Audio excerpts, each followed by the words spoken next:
Good evening and welcome to our coach call. We are joined by people from all different teams coming together, which just thrills me. My name is Michael, part of Team Ripped 411, and tonight our topic is on following up. However, before we get to our main topic, there are a few people here who qualified and have taken part of the Superstar by Summit Boot Camp, which has just gotten through with its first week, and these people are absolutely on fire. This is something that personally I got to do a few years ago, and it completely changed my business. Cassie, you've done it too, right? I have, but I wasn't serious when I did it last year, so I'm sure if I did, I would have been successful. Yes. Yeah. I mean, you got to implement the behaviors that they provide to you. Exactly. So, so we actually, I guess, I'll say this. I don't think this is a secret. So part of the Superstar by Summit Boot Camp is we have these calls with like awesome people. And we just got off a call with Carl Daikeler. Like, the CEO of the company was literally talking to us and, just sharing his vision and sharing about the network and how he's gotten through some failures. I mean, it was just awesome. So I know I'm on fire, and I wanted to just pass it off to you guys who are participating in the boot camp, just to share a little bit of your takeaways from your first week. Would anybody like to start us off? I can start. Yeah. I mean, although I've managed to get to 1 star, I think I love the boot camp because they provide a lot of detail that you wouldn't necessarily think of. So, for example, they talk about branding yourself, but a lot of coaches or uplines or teams don't really talk about how. So I love the mood board project, how you literally take a notebook, you write down everything about you. Every little thing from I like chocolate to I have a dog to I have kids to I like Star Trek, whatever. And it gives you I came up with a list of 100 things that I can start talking about on Facebook to relate to people because they don't want to see fitness all the time. They want to see you. So I thought that was a really cool assignment.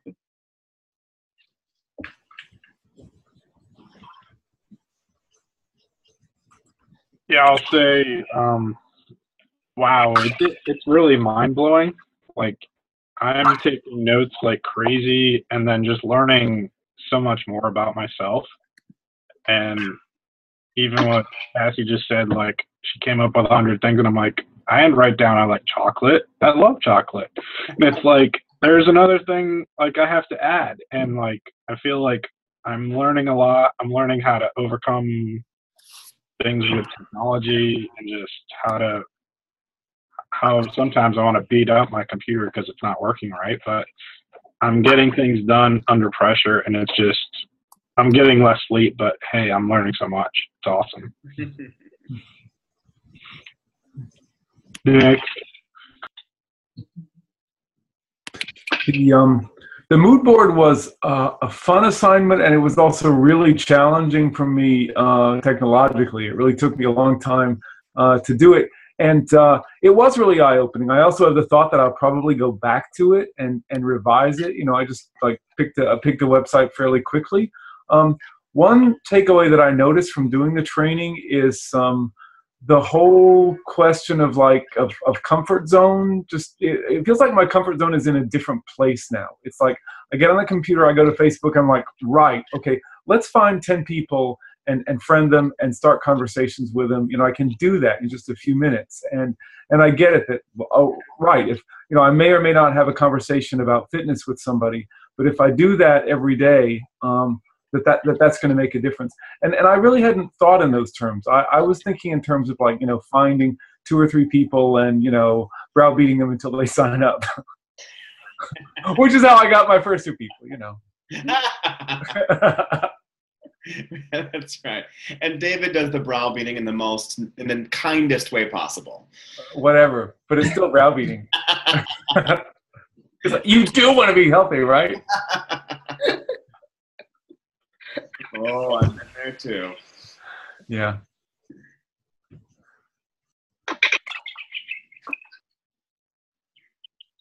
Chad, how about for you? What's your biggest takeaway from the first week? I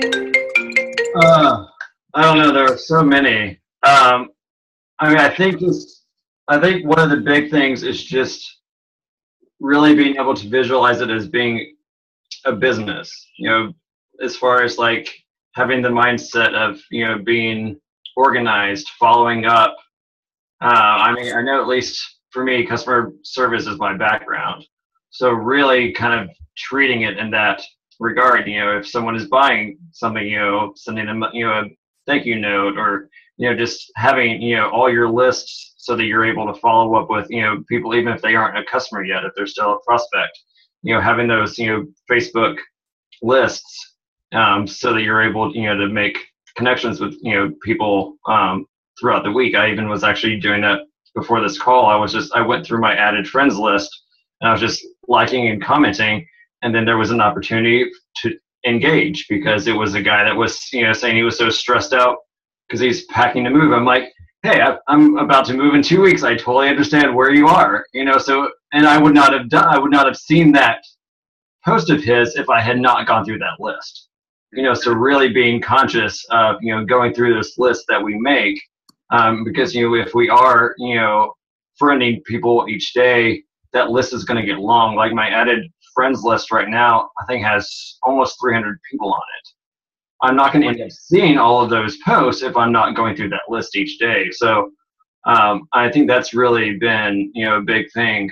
And then the second, if I can say one more thing, also just, I mean, it's kind of one that we were talking about today, the assignment for today, and it was really huge because I have no issue posting. I post all the time, so that's not an issue. But realizing that I need to narrow that market. So right now I'm posting to everybody, and until you can really narrow that down to your niche, that's when you're really going to be able to maximize your results. And so that was just mind blowing that I really need to kind of bring that in. So that I am actually speaking to specific people through my post. Yeah. And sometimes that means that if you're speaking to one kind of person and the other person's not going to respond or not going to like you, or I know there are I don't know, sometimes you piss people off too. Yeah, you do. That can happen. But the more that you know yourself and you just authentically share who you are, you're going to just naturally be a magnet to other people who share those common things. So that's awesome. I mean, it is just so amazing also to see you guys step up and really put in some hard work. And David, like you were talking about with your comfort zones, I feel like the boot camp it's kind of like shining a spotlight into this dark room, and like we don't even realize what our comfort zones are until you encounter one. So, it's not that, we're afraid of comfort zones and we're running away from them. It's just like we haven't even discovered all of our comfort zones yet so that we can break through. So it's just awesome stuff. So if anybody else is looking to be a part of the next boot camp, I highly recommend it. Would you guys recommend that to other people? Oh, yeah. Absolutely. I mean, I want to get all my coaches in it now. Like, I want to implement my own, but I'm afraid to scare them with too much detail. It's really for people who are ready to commit. Yeah. It's not for everybody, which is why we had such high standards to be a part of it. Mm-hmm. So, but if you're ready to fly, it's good. I even like the accountability that we've created in our own team. So where we're checking in every day and making sure we're getting things done. And so. Mm-hmm. And so. I'll tweak that by saying it's the accountability that you, Peter, created. Hey, I just created the message trend and got everybody involved. You sure did. Well, what does leadership look like if not that? Yeah. I don't want to be prideful or anything, you know. It's just, No, but wouldn't you say, Peter, compared to a year ago when you tried to get in it, and now you're probably more ready for it now? Oh, yeah. Yeah, definitely. I mean, I can see it.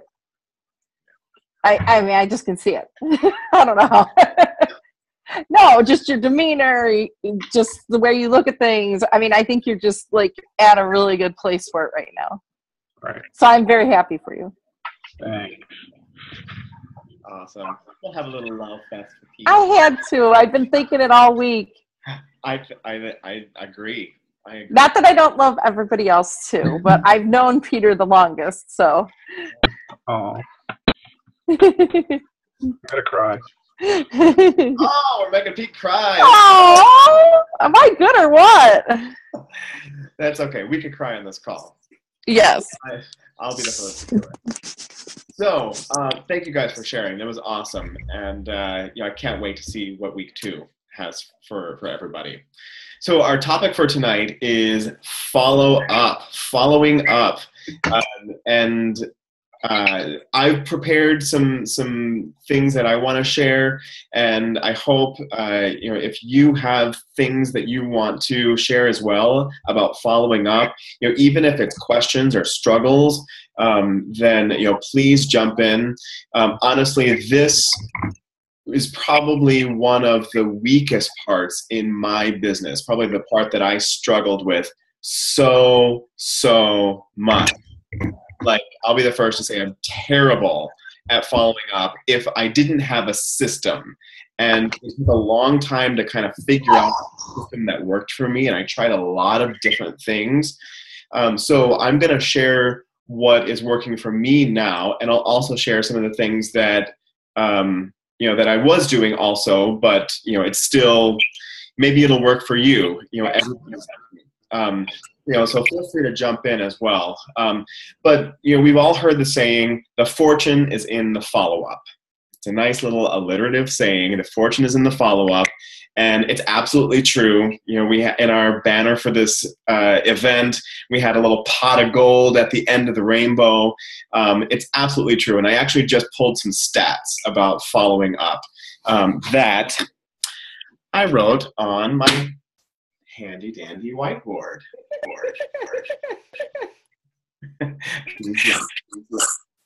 So I looked at follow-up stat. And I'm gonna go ahead and hear a little echo. So first one is 48% of people never follow up. And then 25% of people, this is like salespeople, they will follow up a second time. 12% will follow up 3 or more times. 2% of sales happen on the first contact. 3% of sales happen on the second contact. 5% happen on the third contact. 10% on the fourth contact. And 80% happen on the 5th through 12th contact. And when I saw that, I was like, holy crap, I need to be better at follow-up. Like, if I am talking to somebody for the first time and they don't immediately jump, I used to write them off, and I used to, be like, oh, I'm too busy to like really talk to this person a lot, or I felt like I was hounding them. And that was another thing that really stopped me from following up, because I thought I was being annoying to other people. And I didn't even think to flip it, that when people follow up with me, I am so grateful. Like, we all are so distracted and so busy that when somebody like reminds me of a conversation that we were having and that they were following up, I will literally say, thank you for reminding me. Thank you for following up. I really appreciate that. Because this is something that if we're going to start talking about it in the first place, it's important to us. So our lives are all crazy busy anyway. So following up it's an act of generosity and an act of courtesy that we can have to other people. So that's the first thing. That's kind of like the groundwork that I want to lay for this. The other really interesting thing about follow-up is, and this is actually something that an idea I got from another coach, Jonathan Schlanger, who has a background as a magician, and he talks a lot about the advantage of time delay when performing like sleight of hand or something.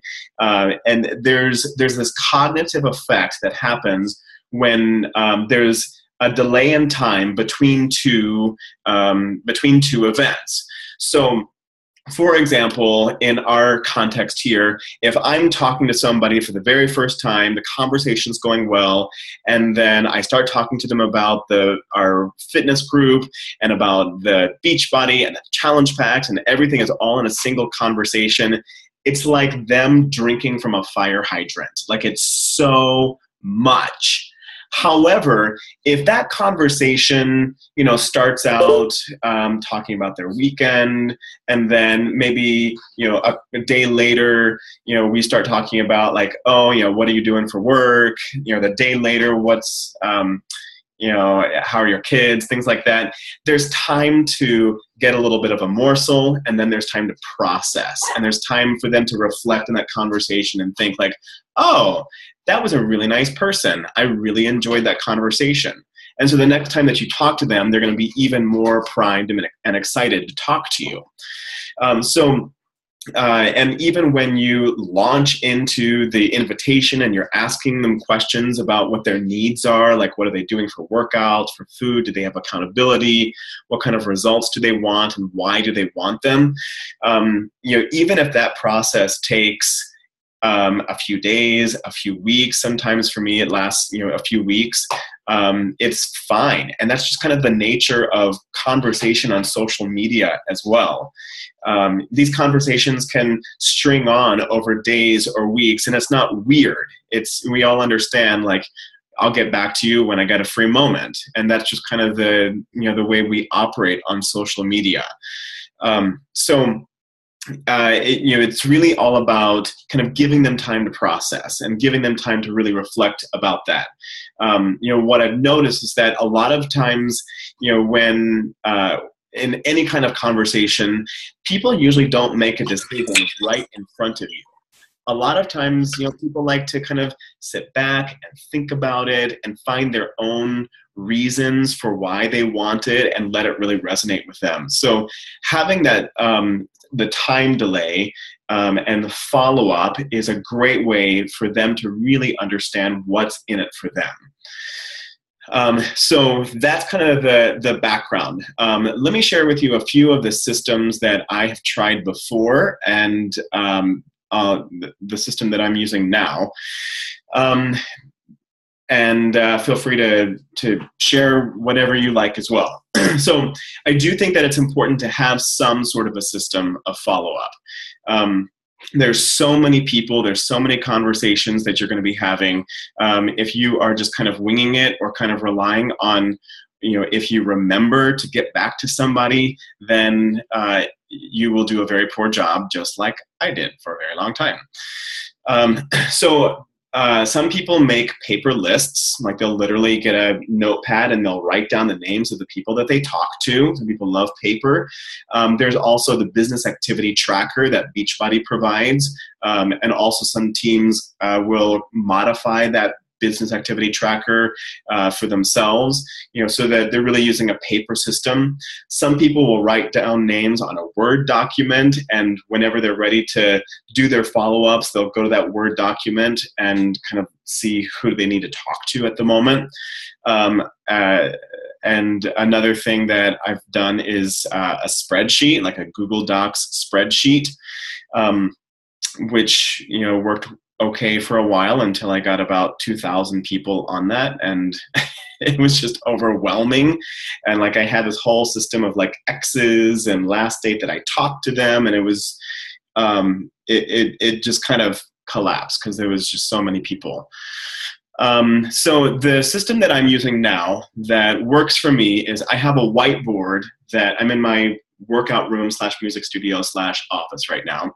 And I have a whiteboard that is attached to the wall in front of me, and on it I have like my what to do during a day and coaching and a few other personal goals. But I have a list of names, and I just took my other whiteboard and wrote sample names on them. So whenever there would be a conversation that would kind of launch into something about fitness, if somebody was looking for help, then I would just write their name on the whiteboard. And so then each day I would look at the whiteboard and I would say, oh, look, Clark Kent wants to talk to me about fitness. Perry Mason, Bev Rage. I started having lots of fun with these names. And Bendover. That was my last name. So I would literally just go to the names, and since it's right in front of me, I don't have to like electronically pull up a document. I have paper everywhere, so I don't have to find my notebook or anything. It's just boom, it's right there. And what I do is I go to Facebook. Most of these conversations are on Facebook. A few of them are on Instagram, and a few of them are on Snapchat as well, which is kind of a new thing for me. But I would, instead of looking at the Facebook messages in kind of chronological order to see who messaged you last and kind of scrolling through that to find the people, literally I would just go to the bottom right corner where you can type in a name and select somebody to message. I would literally just type in the name, and then the chat box would pop up, and I would continue the conversation to the next point, and then close that out. And then I'd type in the next name and continue that conversation. So that was a way that I didn't have to sort through a bunch of people to try to find the conversations that I was having, and also a way that I can kind of prioritize those conversations that I knew I needed to get back to within 24 hours. So that's basically my system. It's stupidly simple, and there's a lot of other stuff out there. But I just kind of want to pause for a moment and let you guys talk and ask questions if there's anything that you wanted to add on to that or have a question about it. Yeah, Cassie.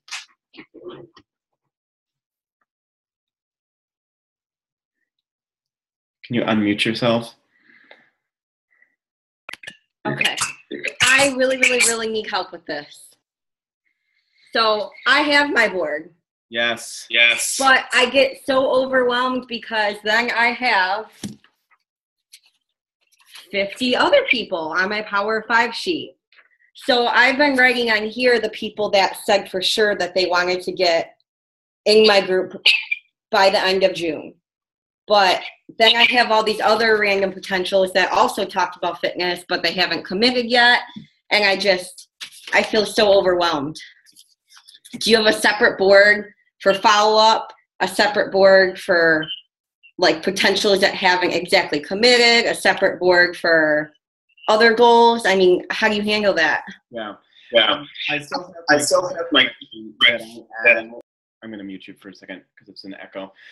So I still have my Google spreadsheet. Every time I accept a new friend on Facebook, I add their name to the Google spreadsheet, and I put the date that happened. And, if somebody has ordered a challenge pack, then I make a note on that Google spreadsheet, and, I write in the program that they had as well. So those are for the people that I've either accepted on Facebook or also are in the challenge group. The names that I write on the whiteboard are the names of the people that we've already entered the conversation of fitness in some way. Either they've come to me for help, or or I have reached out to them, or they've responded to a big broadcast post. Honestly, there are times when some of those conversations, they don't flow as well as I want them to. And that really shows me that they're not really at a point where they're ready to go. So, I'll continue those conversations as much as I feel like they're fruitful. And if they kind of start to bunny trail onto other random topics, then occasionally I'll continue those conversations. However, whenever somebody does follow through and make a commitment, then I just take their name off the board and it opens up a spot for the next person. But as far as having random conversations outside of this. I'm not structured with that. And that's something that I honestly don't have the time to be really structured with carry on conversations with like 2,000 people. Does that address your question at all? Because it sounds like you have like lists of like committed people and then lists of less committed people. Is that?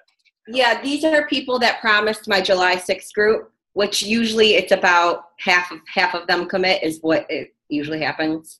So the ones that are crossed off are the ones that already are all set. They got their challenge packs. Okay. These Power Fives are just other people that I've just been friending and talking to. But I'm still overwhelmed. And my next question for you would be, how long do you carry conversations without looking like you're just so desperate, laying on Facebook all day, having all this time to talk to people? Because I have all this time to talk to people, and sometimes I'll have a chat with someone for like 8 hours throughout the day. We'll just keep going back and forth. Yeah. I think it's a personal thing. Does anybody else want to weigh in on that? I mean, there are days that I'll be on for, it takes me a good like 2.5 hours to kind of get through my list of the people who are in the fitness conversation. And then there are times when I kind of, let that go on for a while, but I've had to put some boundaries around that, just because it takes a lot of energy also to kind of have these conversations and really be generous and share about your own life and ask them questions. So, I've just kind of had to find my limits. Can I comment? Yeah. I think you should keep a master list of your follow-ups and then only give yourself like a certain amount of follow-ups to do per day. So like maybe your master list of follow-ups is your Power of 5, or you have just a totally separate sheet of people who have said yes, or you've entered in the realm of conversation about fitness, or even just making a change in their life. Because sometimes people come to me about coaching and they just are like, what are you doing? And they don't really know that it's anything more than just making money. If the conversation leads to the point where you need to follow up, put them on a master list. And then every day on your whiteboard, only put like 5 or 6 people to follow up with, or maybe 10 people.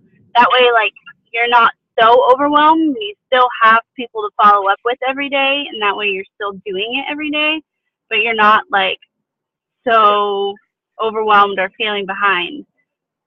I don't know, that might work. But then like your conversation, I think Meg Wazinski like hit it nail on the head today when she was on the National Wake Up Call, and she was talking about how this is a social business. And she was talking about having conversations with people and setting your agenda aside and letting their need for you in their life lead the conversation. So, like, if you're having a conversation with someone and you can tell that they're just, like, they're not ready to commit, like, very negative, make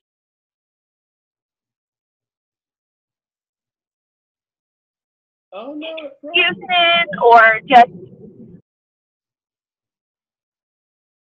tell when somebody's, like, not ready, then like politely move on to like end the conversation and just kind of say like, okay, well, when you're ready, I'll be here, and then move on. Like, don't spend all day with these people that are just going to suck the life out of you. Like, make a statement, hey, I'll be there for you when you're ready. And then 9 times out of 10, they come around, like a couple weeks later, or months, or a couple months later. Sometimes people come around a year later. But I think that Kathy, like, I don't know if you listened to the National Wake Up Call, but it was so awesome that she mentioned that. Like, sometimes as coaches, we get so focused on hitting our own goals that we forget that the whole purpose of us being a coach is to help other people hit their goals. So it's like we have to set our agendas aside sometimes and remember that other people come first. And I think when we lead conversations with that in mind, then everything else just falls into place. That's a good point, and that's really terrible of me that I do forget that. Like, I've got to. Well, I don't think it's terrible of you. I think that you know how I think, though. It's all organized and strategic. That's my. Well, you're an emerald, and you like to think with numbers. So, like, Success Club is usually on your mind, and it's fine. It doesn't mean that you're like a bad coach. You know, it just means there's a little area of opportunity, and there's nothing wrong with that. We all have them in different places. Yeah. And also, I think it's good, what you said, Ruthie, is that, like, she should limit who, you know, how many people she talks to today, you know, each day. And I think people then respect your time a little bit more and don't expect the back and forth, like, all day long, which, like, while that can be good, it can be draining for you too, you know, Cass. And then also, I think what she said about, like, focusing on them as well as yourself, I think that is important too. So, but yeah, I mean, let people see, you know, your level of commitment depending on their level of commitment too. I mean, like, when I had knee surgery, I did not expect to hear from Michael every day because he knew I was down and not doing what I needed to be doing because I had to recover and all that. And, you know, I don't know. It's just, I think people get that too. Like, okay, if I'm not really ready for it right now, I know that person will be there for me when I am ready. And I'm horrible about that, you guys. I don't have a life. This sounds so embarrassing, but I've been turning down dates with guys and going out with friends to stay in all weekend and network. I'm burning myself out, and I can't. Oh no, you gotta almost set out. Chad, talk about when you set your office hours. I think that was something awesome. And I know that, but I don't. I'm crazy. I don't stick to it. No, it's just the self-limiting belief that you think you won't hit your goals on time. But really, like, yeah, you're already coaching full time. You just hit 1-star diamond. Like, we have a lot of things that we're implementing with the team. So, and you're not the only leader, you know, like, you've got me and you've got 2 coaches below you who have stepped up as diamond. Like, a year ago when I was still building my team, you know, I didn't have any of that. So yeah, I didn't have a life for literally like a whole year. And I was okay with that. But now it's like, all right, you have to have that me time because you're going to get burnt out, and that's going to trickle down into your coaches, and they're going to think that their life has to be 100% Beachbody, and that's going to ruin relationships in their lives. And you can't have that. You just can't have that. So, like, what I was talking about the other day on our call was, like, your attitude around your business and the way you do your business trickles down into your downline. So if you're having self-limiting beliefs, that's going to trickle. It's contagious. Leadership attitude is contagious. So I think balance for you is perfect. That's exactly what you need. You should go on dates. And you're cute, so you should go on dates. Yeah. And you have a good personality, you should go on dates. Get out of the house. Put some clothes on that are dress clothes and not comfy clothes. You got yoga pants? Yeah, are you wearing yoga pants? No, I don't wear pants when I'm home. See, you're not even in pants. Join the club. Me either. Not only that, but when you make yourself get up and go out and go somewhere, you end up meeting a lot of new people. And that's another great way to, get more business and not be on Facebook all the time messaging, because that drives me nuts too. I get where my eyes are burning and I feel like I need to shut the computer down. Get the fresh air. Yes, I know. You guys are right. I'm just being a stubborn I don't know if this happens to anybody else, but there are times when, I sometimes in Facebook or social media, you feel like you're speaking out into the void and you're not sure like who's listening. There are times when I'll go to a party over the weekend and people will be like, they'll talk about posts that I made. They'll be like, oh, I really want to talk to you about this fitness thing that you're doing. Like, they're hearing it. And sometimes we don't get that if we're always behind our computers. Like, you have to go out into the world and see people face to face. And it's so much more powerful that way. And I'm the worst at that too. Like, I'm a total as well. Well, and I think it's easier. Like, it's so much easier to have a conversation with somebody behind a computer screen. Like, because then, all they know is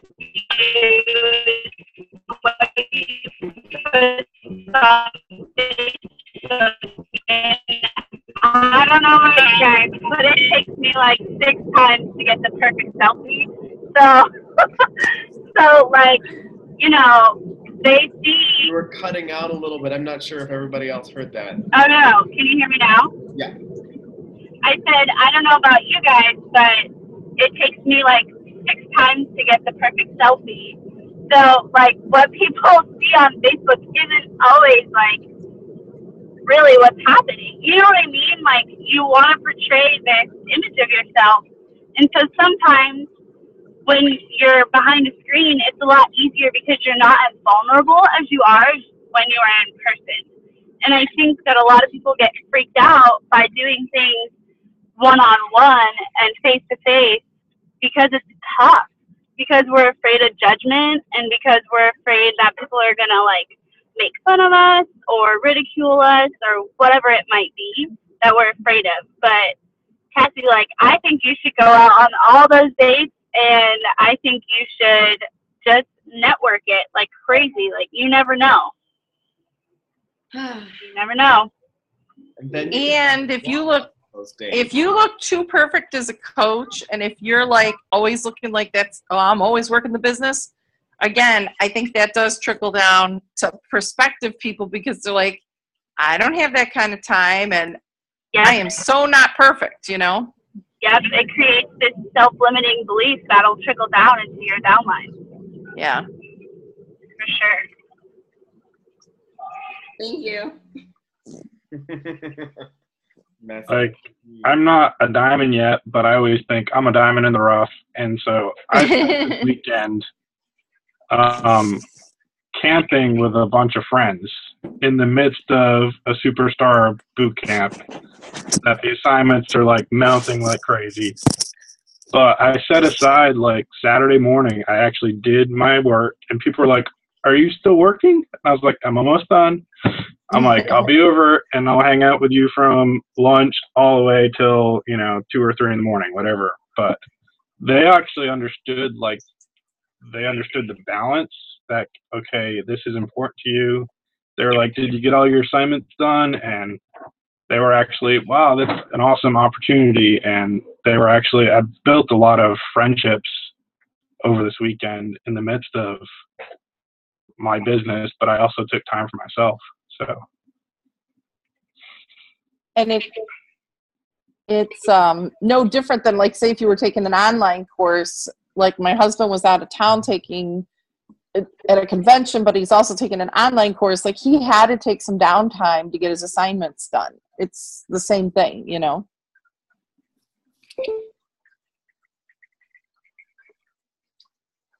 Yeah. We should just write affirmations for ourselves. We are enough. We have enough. We're gonna be okay. Take a deep breath into that. Dude, seriously though, that was my biggest struggle, and that's what brought on like all these health issues, because I was so like, okay, I'm not doing enough. I didn't get this done. I didn't do that. I didn't follow up with this many people. I didn't I didn't hit that goal. I'm a failure. I didn't hit success. Like, that stuff doesn't matter. Like, you have to be content with what you're doing every day. And because if you didn't get something done, it's going to leave you hungry to come back the next day. So, like, I feel like not always completing your to-do list is sometimes the best motivation. Sorry, my child is singing in the background. I love it. The musical. Yeah, absolutely. And another aspect of this, because this is we're leaders.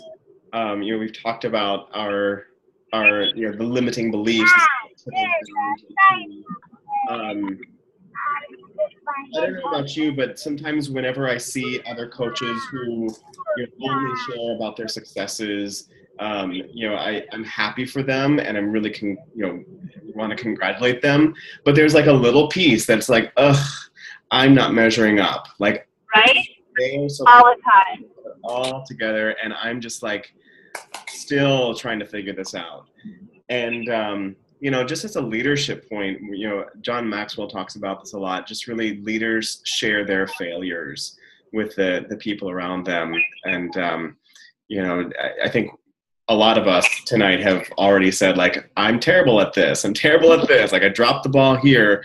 And the more that the people who we are helping see that we don't have it all together, and yet we're still passionate and still, driving toward that goal, just really shows them that what they want, their goals they're two things. They're possible, and it's worth it.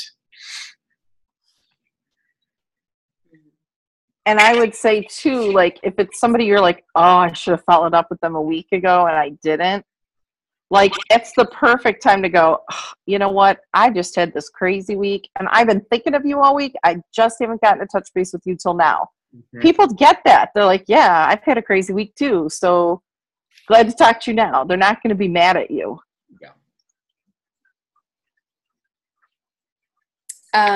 I'd like to share something that my mom shared with me this week. She is taking a hypnotherapy course, and I have had a problem in the evening doing goal setting before I go to bed, like just kind of writing down what I'm going to do for the next day. And she introduced me to this thing called the mental bank ledger. I don't know if you guys have heard it, but it is John G. Kappas and George Kappas, and basically what it is kind of like a diary. And it, like, in the beginning, you write a contract, and it says, I, Dana France, agree on this 26th day of June, 2015, to rewrite my mental bank contract to arrive at a yearly income of, it's double what you're making now. So basically what you're doing is you're writing a list of everything you should be doing, and you're paying yourself for it. Like $170, because that's I should be making $170,000 a year based on my income, and my husband's doubled. So I give myself credit for everything I do every day before I go to bed. So an example would be, for June 26th, I invited 6 people. And because that's something that I have a problem with, it's like the hardest part for me, I give myself double per person. So I pay myself $340 for each person that I invite. So then at the end of the night, well, it's, or if I've learned something new, I give myself $170. If I add a new FB friend, I give myself $170. If I do something for so many hours, I pay myself $170. And then at the end, I have a balance of $3,000. Then I subtract what I actually made. So, like, if my husband and I made like $4,000 for that month, then I subtract it from my bank. And at the end, they say you should be making what your goal is. Like, somehow it just happens because you're so focused on your goals, and you do it every night before you go to bed, and it literally takes 2 minutes. And then you do like a diary. You just go over what you did for the day on one page, and then the other page is adding, and they make you actually write out, as of this date, I have earned and accumulated a balance of $3,000 and 0 100s, and you sign it like a check. and it makes it a reality, because last night I did it for $10,000 and it was so bizarre actually writing out $10,000. But it's what happens is it's right before you go to bed. And so you're thinking of all that stuff that you did, and it's such great reinforcement, you know, when you're dreaming. It's, I don't know if you guys are into, you know, the subconscious and all of that, but it's kind of exciting for me because it's almost like a game. It's like fake money, but I don't know, but it's adding up what I've done and going over it in my head right before I go to bed. And it's just a great reiteration. And this book is $5. You can get it online. Great. Yeah. And it's like a little power hour, a little mini power hour before you go to bed. It's called The Mental Bank Ledger. And if you go on YouTube, the guy explains it. His name is, what is his name again? John Kappas. And he's so great. Like, listening to him explain it, it's on YouTube. So good video. That's fantastic. I love that. And what I connected with was just, you know, there's a lot of people who do like subconscious work, and there's a lot of people who are very like task oriented. And I love how he really blends those together. So it's not just like wishful thinking, and it's not just dry rote, do it, but you really put them together. That's so cool. Well, his father created it for the Amway group. Okay. So when the Amway group first started, they asked him, please come up with a system for you to teach all of our people so that they can, you know, double their incomes. And I mean, it must work if they asked him to do it. So yeah, it's huge. Yeah. Well, and like, I'll do my personal development reading before bed, and I've really been staying on track with that these last couple weeks. And it's so funny because now I'm having dreams about when I'm reading the self-development, that I'm thinking, okay, how does this apply to me? And then the things that I know are applying to me, I am now dreaming about those things when I'm asleep. And then I'm waking up remembering it, and I usually don't remember any of that.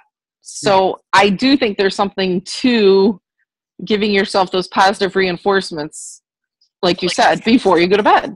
Right. I think it can really impact us. And it reminds you of what your goals are. You're reminding yourself Right. of what your goals are every single night before you go to bed. You're writing it and rewriting it. You're getting paid to do it. And I'm going to try that. I used to do that when I woke up in the I think morning. that's a good idea. I would write out my top 10 goals, and then 10, yeah, thank you, and then 10 positive affirmations about myself, like, because I really struggle with self-love and self-doubt. And so, like, that was like part of my personal development routine was, you know, get in my PD every chance I could, right? Any second. And then, like, write out my goals and my positive, or my daily love is what I called it. My daily love. And Ruthie, there is a part in here on the bottom that says my mental bank affirmation. So there's a spot at the bottom that you put that little piece, and this is where you would put what happened in your day, and this is where you add up all your money. I like that. So it's really cool. So Perfect. Thanks for sharing that. oh, you're welcome. Huge. Can I have that, please? I'll hold it for you. And you do it at night, right? Yes, you do it right before you shut the light out. Yeah. Yeah, and I keep a pen, and it stays here with the book. Always. That's great. That's great. Well, you know, I'm curious to know if, that's like a fantastic follow-up system. You know, I talked about my whiteboard. Is there anybody else who, you know, has follow-up systems that you like, that's working well for you? Cassie has her board, the whiteboard, and the Power of Fives. I personally use the Power of Five, but I'm only on week 2 of like consistently doing it every day. And prior to that, so bad. But I really didn't have a follow-up system. I would just go through my Facebook messages and be like, oh, okay. But also, Melanie Mitro has a really awesome thing that she uses. excuse me, Liam, please stop. She uses like a live Google document, and it's an Excel spreadsheet, and she has basically like their name, their phone number or email, how they connected on social media, what they talked about when they were forming, what program they were interested in, did she offer coaching, did she get them into a group, and then when they purchase, she highlights like that line, like that person's like whole line, and she makes it a different color. So like she knows she doesn't have to go back and follow up with those people about the program or getting started with fitness. She can follow up with them about their program or do a different kind of follow up. Yeah. That's another thing that I think we forget to talk about as coaches, is that once our potential customers purchase something, we can't just not follow up with them too. So it's not just following up with potential clients, but following up with our challengers that we also have to do. But that was a really good system, and I really liked the way that she did it because it was a live Google document. So it's not like you have to go and save it every time. It just saves like, and OneNote is another really good live document that is super helpful. Yeah. Google and OneNote and Evernote, all of those you can easily access. Ruthie, I'm glad that you brought up the idea of following up with people who already purchased, because that was another thing that I had a huge failure in. I had this idea that we would talk one-on-one, and then when they were, when they bought a challenge pack or whatever, then they'd get in the challenge group, and I thought that the interaction that we had in the challenge group was enough. And what I realized was that it just wasn't. It really wasn't. And those who enter our challenge groups, they enter into that with a one-on-one conversation, and that one-on-one conversation then becomes a group, and it really changes the dynamics. So what I learned was that I needed to actually find a system that I could use to really be regular in having that one-on-one conversation and continuing that. So what I did was I took everybody that's within the group, and all of my customers and coaches are seeing my secrets here. I just divided them up Monday through Friday. Like if your first name is A through D, I talk to you on Monday. If it's E through J, I talk to you on Tuesday, and then I just divide them up day by day. And so, I have my list, and, I just check in with people on their day. How's it going? And, sometimes I'll just ask the question. Sometimes I'll send a little video, something that's inspirational, something that's motivational, content. But, it's just about keeping that relationship alive. And it didn't happen until I had a system. No, I think you did better once you started that system, for sure. Yeah. I mean, even though I knew you were doing it, some of us. Yeah, but I mean, seriously, yeah. I'd have to do the same thing, or I'd lose track, Yeah. And and it makes it manageable. Exactly. Yeah, because I was getting so overwhelmed that I just... Right. And even if a system, like I kind of balked at systems before because they felt kind of impersonal. And I was like, I'm going to talk to Colleen because it's Monday, because her name starts with C. The end product is we get to have a conversation, and I get to make sure that, we don't go even more than a week, really. Right. Like, how are you? And, how's your recovery going from your surgery? And, right. what's going on with your children, things like that. Right. And then I get to see you today twice. I know. Bonus. In person and on video now. Another really good way to follow up or like check in is Cassie and I just created WooFoo forms for checking in with our vendors on Sunday. So every Sunday we'll post in the challenge group, hey, this is your Sunday check-in, like, please fill out this form, and it's just like a weekly follow-up with them, and like it's personal, and then you can read their form and see what they're struggling with, and then follow up with them again. I think Brooke was the one that created that idea, and we just kind of stole it like everything else she creates. Steal it. Yeah. I have a question. For how do you guys get over, because I'm really, really type A, how do you get over the anxiety of, okay, it's Monday, if I don't talk to them again until Sunday, like they might go get a program on Amazon? Or, you know, like, how do you calm yourself? Because I feel like my goal is to talk to someone like every other day, and maybe it's making me look desperate. Probably it is. And I don't even bring up programs. I just chat with them about random shit. Okay, to become less type A, first you have to marry a musician.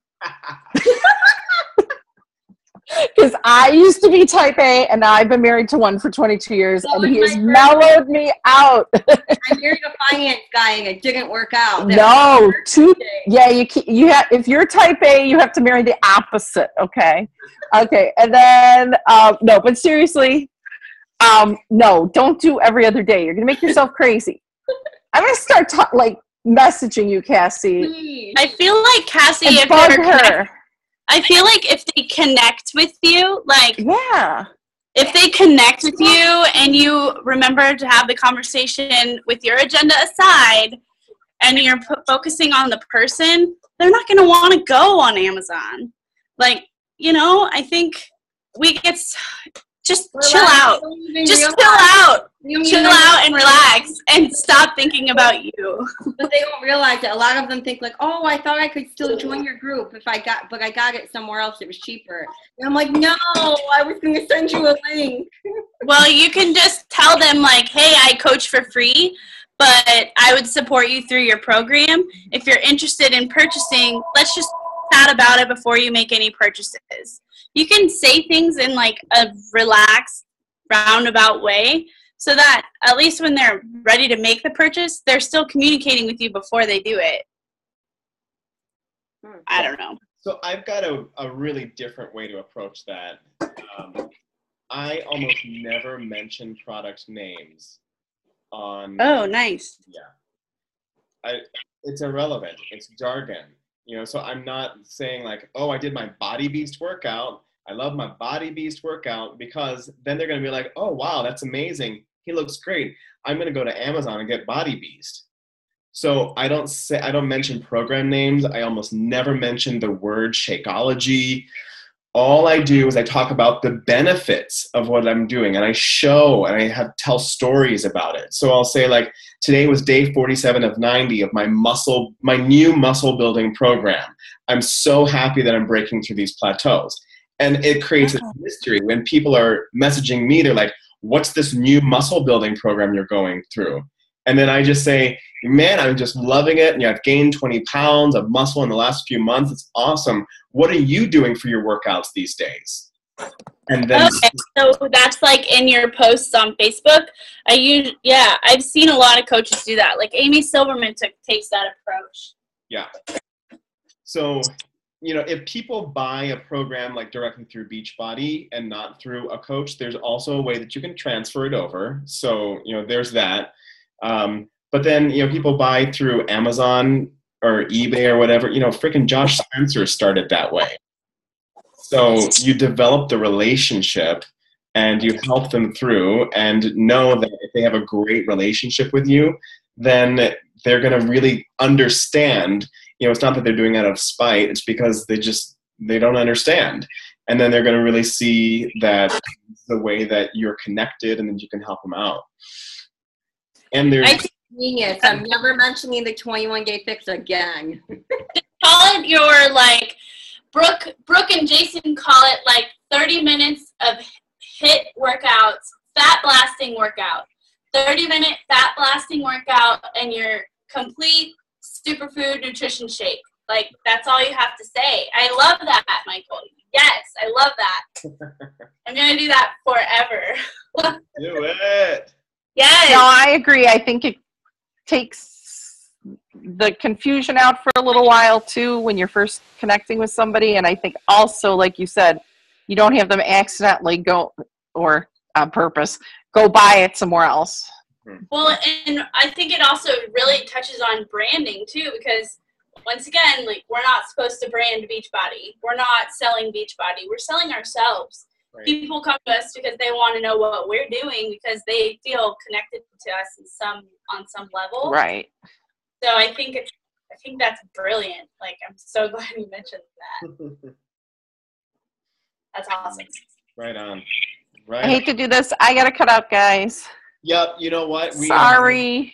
No, please don't apologize. I have to check on my mom who broke her arm. Oh, no. Oh, bummer. She's a klutz. There's no other word for it. Anyway.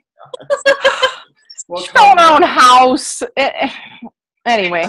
I hope she feels better. Yes. She was supposed to see the doctor today, and then they messed up her appointment. So I got to find out what's going on. Okay.